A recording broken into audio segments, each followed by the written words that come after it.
जय माँ गायत्री। ओम व्यासाय विष्णुरूपाय व्यासरूपाय विष्णवे नमो वै ब्रह्मनिधये वसिष्ठाय नमो नमः। नमो वास्तुते व्यास विशाल बुद्धे फुल्लारविन्दाजतपात्र नेत्र जेन त्वया भारति तैलपूर्णा प्रज्वालितो ज्ञानमया प्रदीपः प्रज्वालितो ज्ञानमया प्रदीपः। ओम व्यासाय नमः, ओम वशिष्ठाय नमः, ओम विष्णवे नमः। नमस्कार दोस्तों, आप लोगों का हमारे YouTube चैनल जनार्दन पर पढ़ने पर हार्दिक स्वागत है। घर बैठे ज्योतिष सीखिए। घर बैठे ज्योतिष सीखिए में आप सभी देख रहे हैं कालबल कैसे निकाले। कालबल यानी समय का बल ही सारे होते हैं। इसमें आपने नतोन्नत बल तक देखा। नतोन्नत बल के बाद आज हम इस एपिसोड में वर्षे शादी बल। वर्षे शादी मतलब वर्ष, मास, दिन और कालपुरा, मतलब हमें ये चार चीजें इसमें निकालना होता है, इनके बल निकालने होते हैं। तो वर्षे शादी बल में हमें क्या निकालना होता है कि वर्षपति कौन है, मासपति कौन है, दिनपति कौन है और काल होरापति कौन होता है। इसमें जो वर्षपति होता है उसको 15 कला बल प्राप्त होता है। जो मासपति होता है उसे 30 कला बल प्राप्त होता है और जो दिनपति होता है उसे 45 कला बल प्राप्त होता है और जो काल होरापति होता है उसे 60 कला, यानी उसे 1 अंश बल प्राप्त होता है बल विचार में। तो इनको निकाला जाता है। तो इनको कैसे निकालेंगे? वर्षपति, मासपति, दिनपति, इन तीनों को निकालने के लिए हमें कलयुगाद आहारगण साधना करना होता है। कलयुगाद आहारगण बनाने के बाद ही हम इस चीज को बना सकते हैं। अगर कलयुगाद आहारगण नहीं बनाते तो वर्षपति, मासपति, दिनपति, कालहोरापति की गणना हम नहीं कर सकते।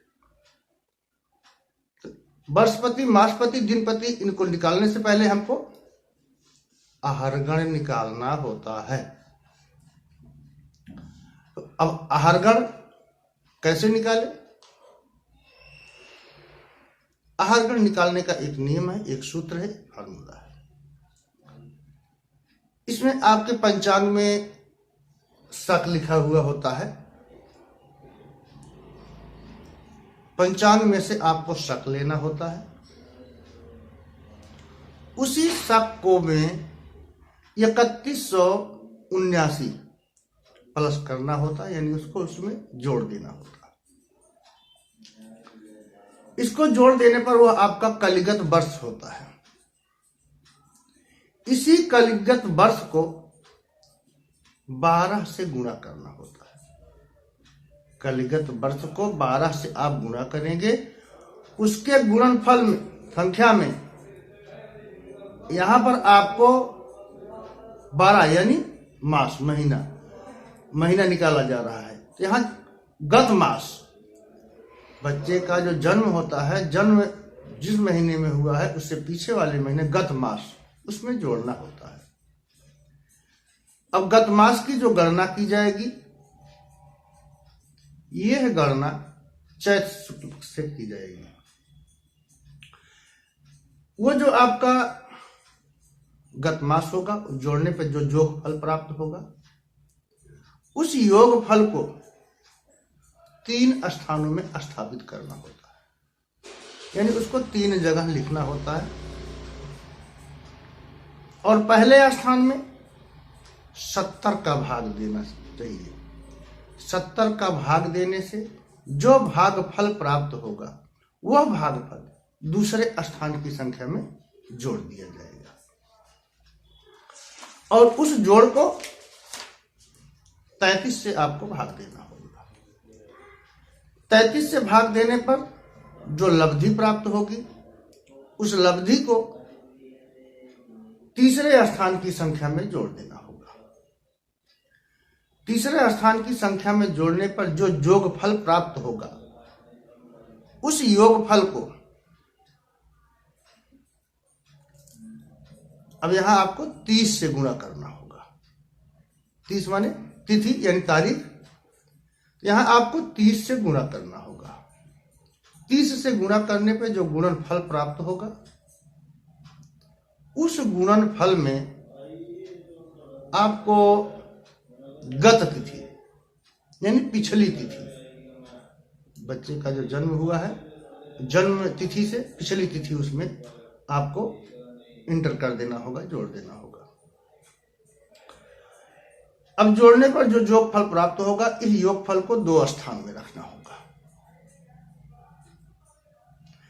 तो 2 स्थानों में रखोगे। पहले स्थान की संख्या जो होगी उस संख्या में आप 11 से गुणा करेंगे। 11 से गुणा करके 703 का भाग देंगे। 11 से गुणा करके जो गुणनफल प्राप्त होगा उसमें 703 से भाग देंगे। 703 से भाग देने पे जो भागफल प्राप्त होगा, जो लब्धि मतलब वही भागफल प्राप्त होगा, जो लब्धि हमें प्राप्त होगी उस लब्धि को दूसरे स्थान की संख्या में घटा दें। दूसरे स्थान की संख्या में घटा देने से जो ऋण फल यानी घटा हुआ फल आपको प्राप्त होगा वही ही कलयुगादि आहार गण होता है। इसी से आपका कलयुगादि आहार गण निकलेगा। लेकिन ये कैलकुलेशन हम आपको ब्लैक बोर्ड पर लिखित आपको देते हैं, किस प्रकार से इसको आप निकालें। तब तक आप अपना नजर ब्लैक बोर्ड पर बनाए रखें, हम आपको ब्लैक बोर्ड पर ये जानकारी देते हैं। अब इसके लिए एक एग्जाम्पल आपको देता हूं। अब इसमें मान लो हमें किसी बच्चे का 5 दिसंबर 2017 का हमारा सारा डेट ऑफ बर्थ चल रहा है, इसी के आधार पर कुंडली शादी चल रही है।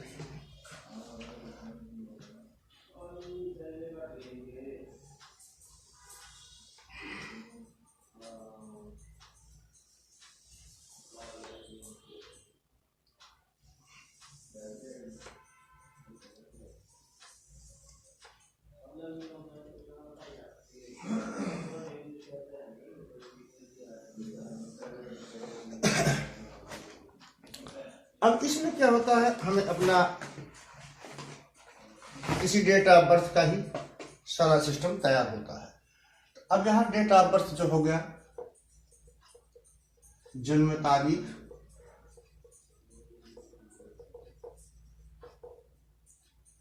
पांच दिसंबर 2017 का।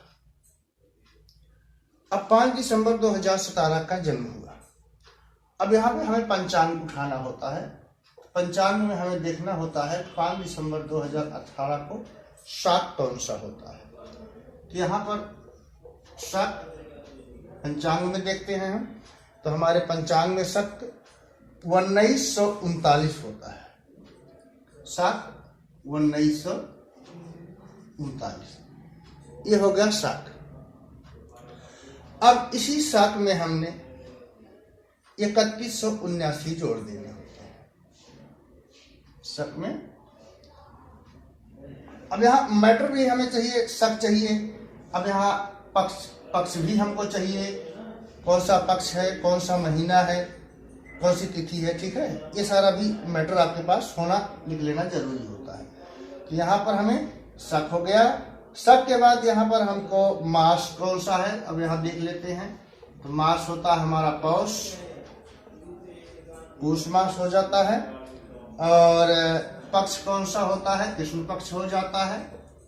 पक्ष कौन होता है, कृष्ण यानी अधेरा पक्ष हो जाता है। और तिथि कौन सी है? द्वितीया तिथि, द्वितीय यानी द्वितीय तिथि में ये जन्म हुआ। ये सारे मैटर हमारे पास होते हैं। अब इस मैटर में हमें क्या सबसे पहले शक लेना होगा। हम यहाँ पे शक 1939 हमारा आ गया। अब इसी शक में हमें 3179 जोड़ देना होता है। शक 3179 हमें इसमें प्लस करना होगा, जोड़ देना होगा। तो 9 9 18 के 8 हासिला 1, 7 1 8 3 11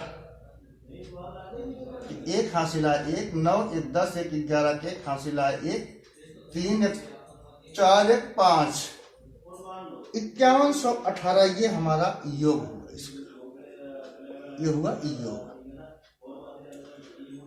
अब इस योग फल को हमें 12 से गुणा कर देना होता है। योग गुणे 12। अब इसे 12 से गुणा करें। 12 से इसको गुणा करेंगे।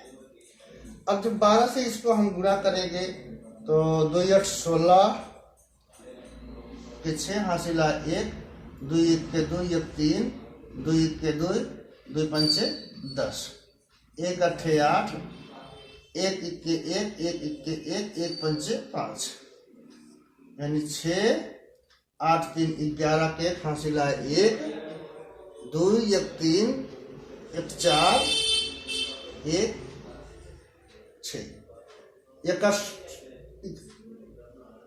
61,416 ये हमारा हुआ इसका गुणनफल।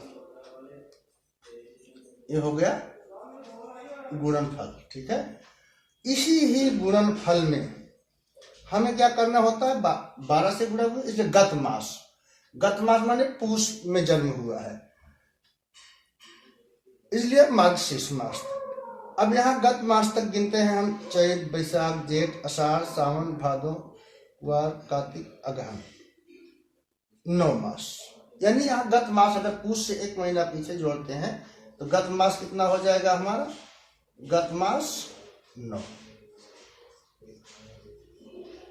इसकी गणना चैत से की गई है क्योंकि मास कौन सा है? पूष। तो पीछे का मास जो होता 9 मास हो जाएगा वहां तक। तो चैत से लेकर के वहां तक गिनेंगे तो 9 महीना हो जाता है। 9 6 15 इसको जोड़ देंगे। 15 के 5 हासिला 1 1 2 4 1 6 यानी 61,425 ये हमारा क्या हुआ? गत मास। इसको कहेंगे गत मास। ये गत मास हो गया। अब इस गत मास को हमको 3 जगह में स्थापित करना होता है। इस गत मास को हमें 3 जगह में, तो यहाँ पहले ले लेता हूं। पहले स्थान में कितना है? 61,425। तो 61,425 पहले स्थान में हो गया। दूसरे स्थान में यहाँ मान लेता हूँ और तीसरा स्थान चलो जहां भी जरूरत पड़ेगा यहाँ मान लूंगा, जहां आ जाएगा। तो अब यहाँ पर हम भी 61,425 क्योंकि आगे गुणा करना पड़ेगा तो तीसरे स्थान में यहाँ पे 61,425 यानी 3 स्थान में इसको हमको रखना होगा। तो पहले स्थान में गत मास में 70 का भाग दें। अभी पहले स्थान है, इसमें हमको 70 से भाग देना होगा। तो इसमें जब 70 से हम इसको भाग देंगे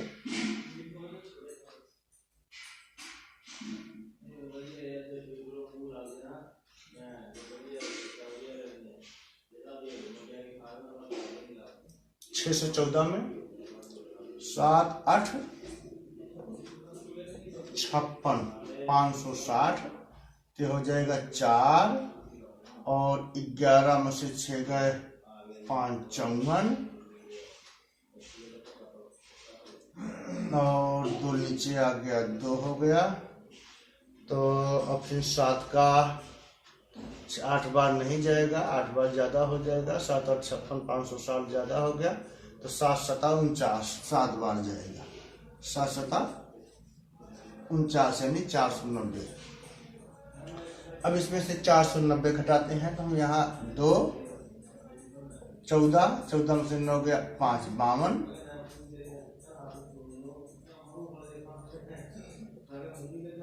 52 और 5 नीचे आ गया यानी 525 हो गया। अब 525 को भी फिर ले जाएंगे, फिर 7 बार ही जाएगा। 7 बार गया तो 7 सता 49, 490 हो गया। तो 5 हो गया और 12 में से 9 गया 3 हो गया। 35 यहाँ हमारा ये शेष बच गया। इसे छोड़ दें, शेष छोड़ दें। अब जो ये हमारा भागफल है, ये दूसरे स्थान की संख्या, यहाँ नीचे ज्यादा लिख दिया हूं इसलिए यहाँ ये दूसरा स्थान है। वो 61,425, 61,425।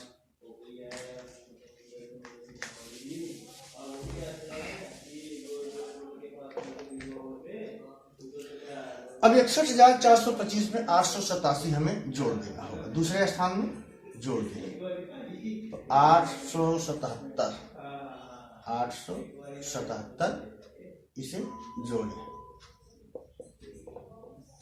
तो कितना हो जाएगा? 7 और 5 12 के 2 हासिल आए 1, 7 1 8 2 10 के 0 हासिल आए 1, 8 1 9, 9 4 13 के 3 हासिल आए 1, 1 2 1 6, 62,302 हो गया है।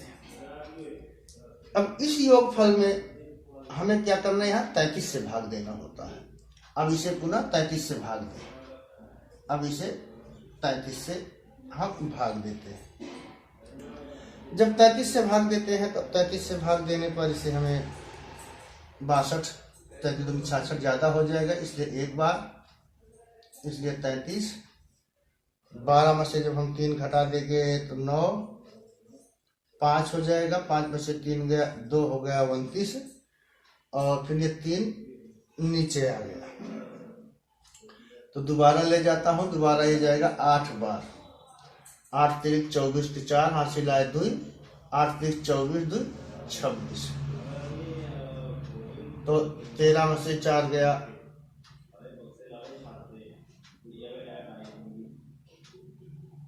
9,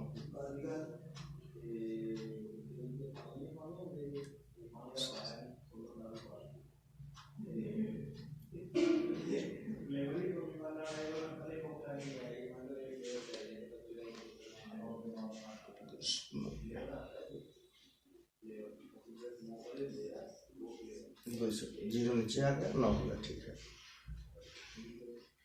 8 में 6 गया 2, 2 में से 2 गया 2, 290 हो गया। अब 290 को भी फिर हम ले जाते हैं, फिर ये 264 यानी 8 ही बार जाएगा, 8 बार ले जाएंगे 264 ही हो जाएगा, ठीक। अब 264 में 10 में से हम निकाल देंगे 4 6 हो जाएगा। 8 में से 6 गया 2 26 हो गया, 26 यानी हो गया 200। अब 2 नीचे आ जाएगा 262 हो गया। तो इसको ले जाते हैं, 7 बार जाएगा। तो 7 बार ले जाने से 7 3 21 के 1 हासिल आए 2 और 7 3 21 2 23। 2 में से 1 गया 1, 6 में से 3 गया 3, 31। ये हमारा हो गया 28। एक शेष जो है 31 हो गया, इसे छोड़ दें, शेष छोड़ दें। अब जो ये हमें 1887 प्राप्त हुआ है, इसको तीसरे स्थान में जोड़ें। और तीसरा स्थान यहाँ नीचे लिख दिया हूँ, लेकिन अब यहाँ तीसरा स्थान हम यहाँ लिखते हैं। तो पहले स्थान में 61,425 था, तो ये 61,425 ही तीसरे स्थान में रहेगा। ये हो गया तीसरा स्थान। 61,425। इस 61,425 में हमने 1887 जोड़ दिया। 1887 इसमें जोड़, तो 1887 जब जोड़ेंगे तो 7 और 5 12 के 2 हासिला 1, 8 2 10 1 11 1 हासिला 1, 8 4 12 1 13 के 3 हासिला 1 2 1 3 6, 63,312 हो जाता है। अब 63,312 ये योगफल हो गया, जोड़ का इसका क्या हो गया, ये योग। अब इस योग को 30 से गुणा करें और 30 से गुणा करके गतिथि तक जोड़ें। अब इससे गुणे 30, अब इसे 30 से गुणा करते हैं, 30 से गुणा करते हैं तो 1 2 3 4 5, 3 दूनी 6, 3 के 3, 3 त्रिका 9, 3 त्रिका 9 और 3 छक 18, तो हो जाएगा 18 99 36 0। ठीक, 18 99 36 0। अब इसमें गत तिथि जोड़े। अब गत तिथि द्वितीया शुक्ल पक्ष की है, अधेरे पक्ष की, 15 वो और ये 16, यानी यहाँ 16 तिथि हमको जोड़ देनी होती है, क्योंकि गणना जो है शुक्ल पक्ष से की जाएगी। प्लस इसमें गत तिथि 16 ये क्या हो जाएगी, गत तिथि। तो 16 हो जाएगी 6 6 1 7 3 9 9। अब इस गत तिथि को जोड़ दिया। गत तिथि को जोड़ने के बाद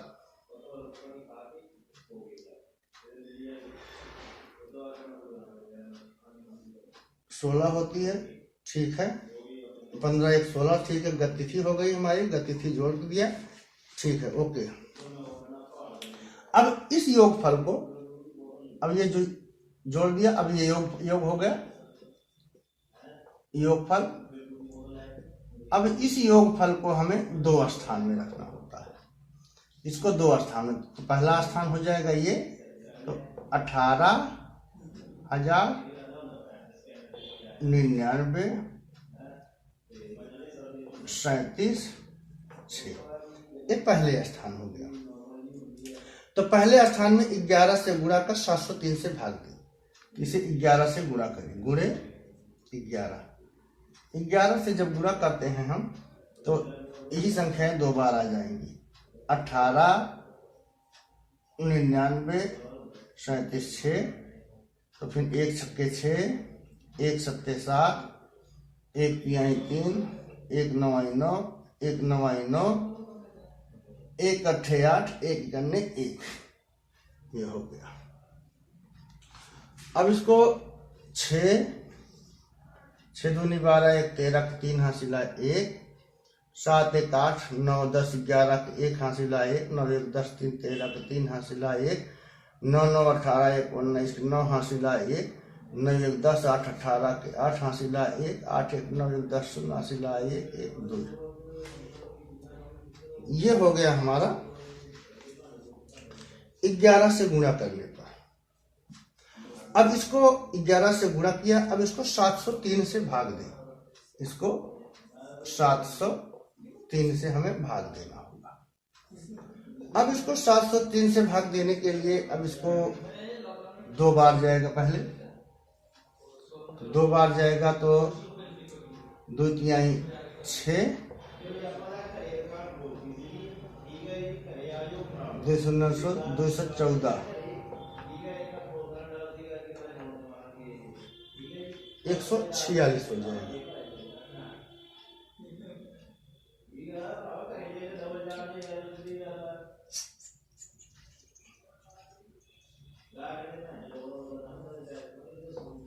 चौदह 1406 हो जाएगी।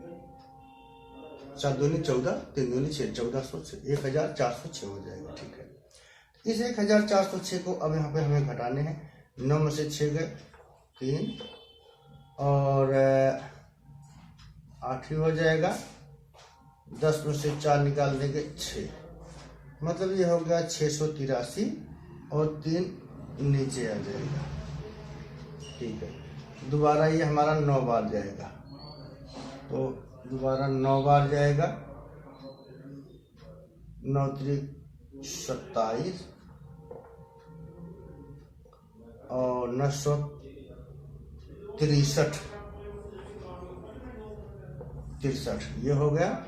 तो 13 में से 7 3 10 3 13 6 और 2 में से 2 गया 0, 8 में से 3 गया 5, 506 हो गया।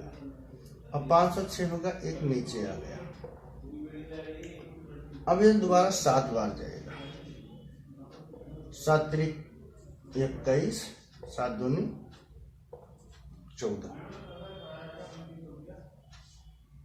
7 सता 49, 7 सता 49, 0, 6 में से 2 गया 4, 10 में से 9 गया 1, 140। ठीक है, 3 नीचे आ गया, 1403 हो गया। तो 1400, 7 दूनी 14, 3 दूनी 6 ज्यादा हो जाएगा 3, इसलिए एक ही बार जाएगा। तो अब यहाँ लिखते हैं हम इसको। अब यहाँ पे चलते हैं 714,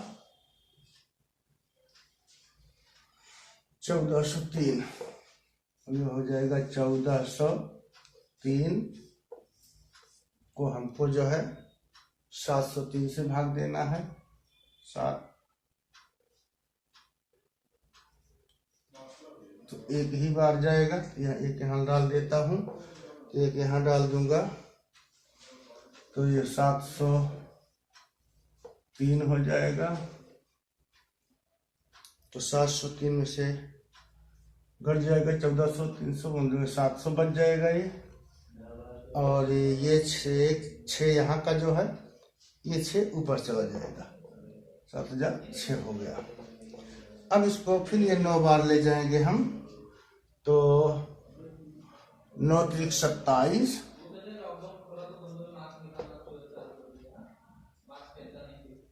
9 त्रिक 27 और 9 सत 63 हो गया। ये 679 शेष बच जाएगा, 679 ये शेष बच गया। ठीक है,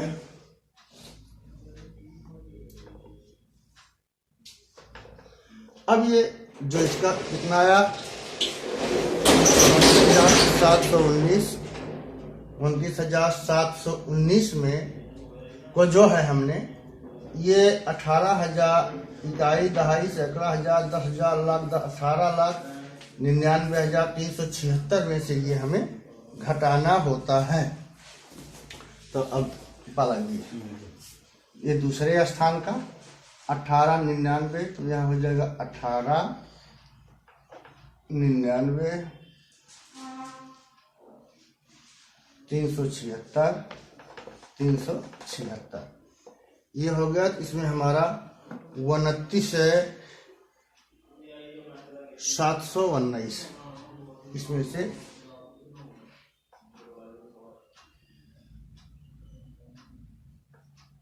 29,719 से घटाना होगा।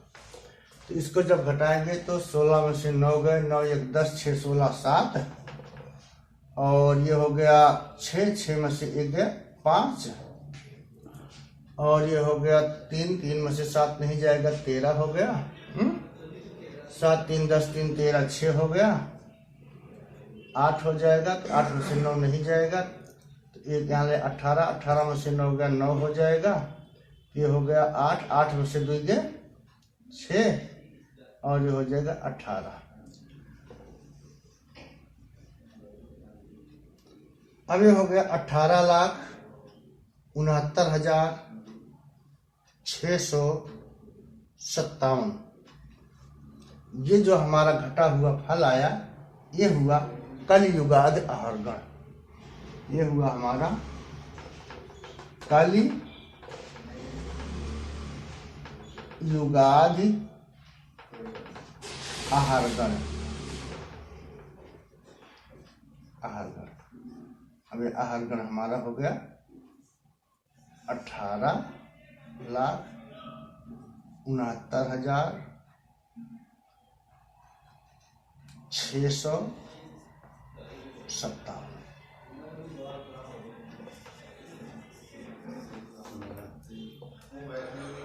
ये इस प्रकार से कलियुगाद आहारगण की साधना की जाती है।